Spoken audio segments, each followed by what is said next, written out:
대한민국 1호 영업사원 그 타이틀을 달고 전 세계에 끊어졌던 외교를 다시 복원하셨습니다.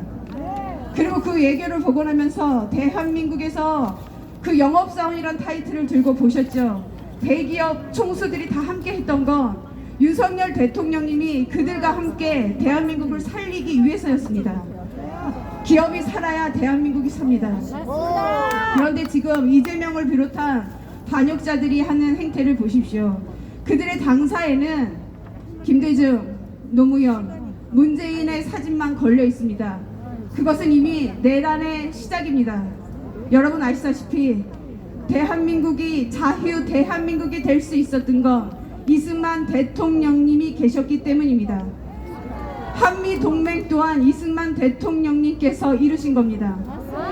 자유라는 것은 미국이 뒷받침되어 있었기 때문에 에티오피아보다 못 살았던 대한민국이 그 자유를 누리면서 70년 만에 산업화를 이룰 수 있었던 건, 대한민국의 전 세계 국방 6위에 오를 수 있었던 건 이승만 대통령, 우리 우남 선생님에서부터 시작된 것입니다. 그리고 그 레일 위에 박정희 대통령님의 새마을운동, 이곳에 계신 분들은 그 새마을운동의 뜻을 다 아실 겁니다. 새벽같이 일어나서 내 앞마당부터 쓰는 일, 과연 그것이 무슨 돈이 되겠냐마는 그것이 우리를 살린 대한민국의 산업의 기초가 되었단 말입니다. 그런데 저들은 무슨 일을 벌였습니까? 박근혜 대통령님 탄핵의 열차를 멈추지 않았습니다. 전두환 대통령님에 대해서 폄하하는 분들 많으신데요. 국민들이 깨어나야 되는 건 GDP 13% 이상을 지금까지 그 기록을 남기시면서 대한민국에 돈이 넘쳐나 여기 계신 민초들이 노력해서 내 집을 마련하고 우리 아이들을 대학을 보내고 사업을 일으켜서 적어도 밖에 나가 외식할 수 있는 시간을 만들었던 건 유일하게 전두환 대통령님이었다는 걸 아셔야 됩니다. 우리는 우파의 재건을 이루기 위해서 지금은 이제 더 이상 물러설 수 없습니다. 윤석열 대통령님이 절벽에 서 계신 게 아니라 국민들이 절벽에 서 있기 때문에 자신이 앞장선 것이란 말입니다. 윤석열 대통령님이 편안하게 문재인처럼 저들과 손을 잡았다면 여기 계신 여러분들은 결국은 공산화에 저들이 주는 돈에 처음에는 호의호식할지 모르지만 결국은 헐벗은 일로 대한민국은 앞으로 5년 안에 다 망가졌을지도 모릅니다. 우리 아이들이 그걸 잘 모릅니다. 여성 인권만 주장하는 페미들, 20, 30대 여성들이 자신들의 투표권이 누구로부터 주어졌는지 알지 못합니다.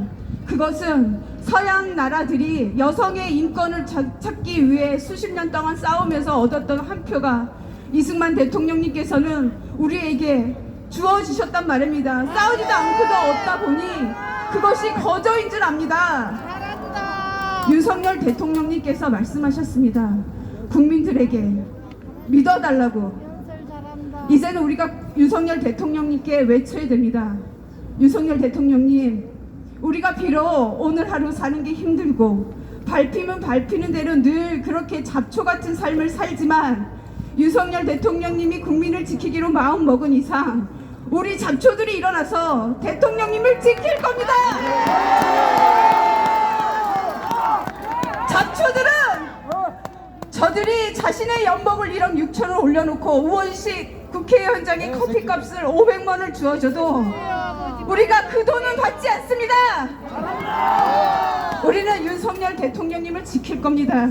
대통령님이 쓰러지는 건 국민이 쓰러지는 거고 대한민국의 미래를 저들에게 내어주는 겁니다. 조선족 80만, 저들 중국 유학생 100만이 윤석열 대통령 탄핵을 외치는 촛불을 들었습니다.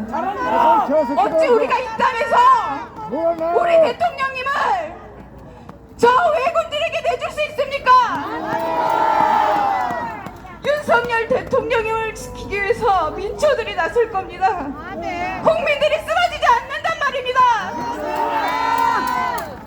국민 여러분, 오래전 이순신 장군께서 지금은 영웅이 되계시지만 징비로운 책을 읽어보십시오.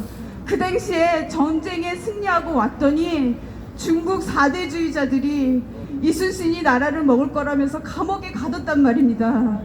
전쟁에 승리를 하고 장군은 자신의 아들도 전쟁터에서 잃었고 어머니의 죽음을 지켜보지 못했습니다.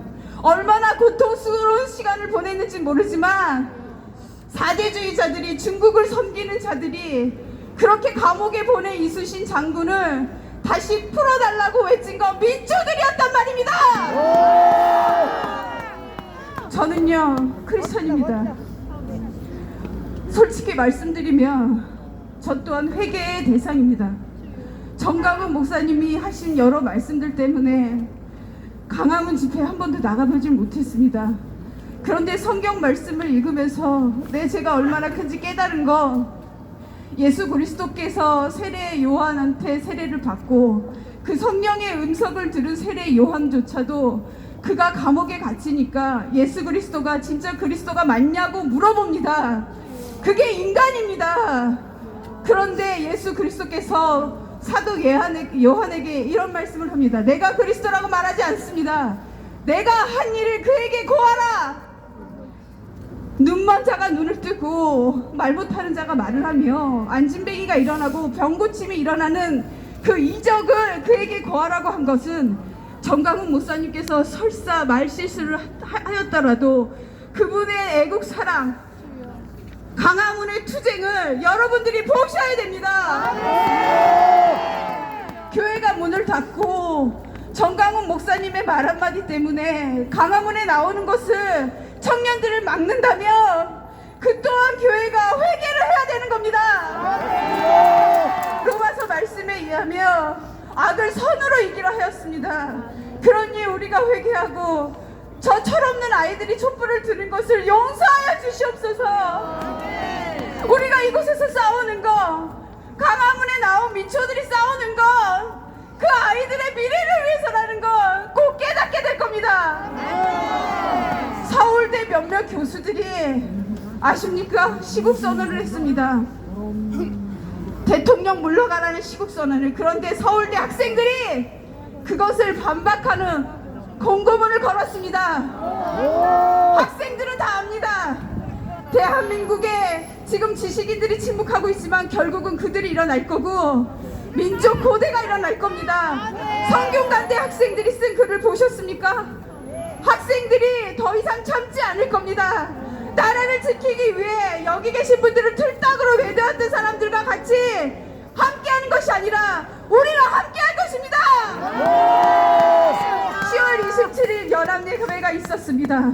저는 서울역에 있었습니다. 사람들이 기도를 들었습니다. 10월 27일 서울역, 시청, 강화문 그리고 여의도까지 110만이 모였습니다. 언론은 전하지 않았습니다. 한 번의 이벤트로만 여겼지만 교회가 일어날 겁니다. 그리고 강화문에서 함께 할 겁니다. 대한민국을 지키기 위해, 우리나라를 지키기 위해, 우리 땅에서 왜군에게, 저 반국가 세력, 그 부패 세력에게 대한민국 대통령을 내어주는 일은 없습니다. 대한민국 만세! 자유 대한민국 만세! 오늘 하루 잡초처럼 살지만 대한민국 국민을 지키는 여러분 만세! 그리고 지금 이 시간 김용현 전 국방부 장관님이 구속되어 있습니다.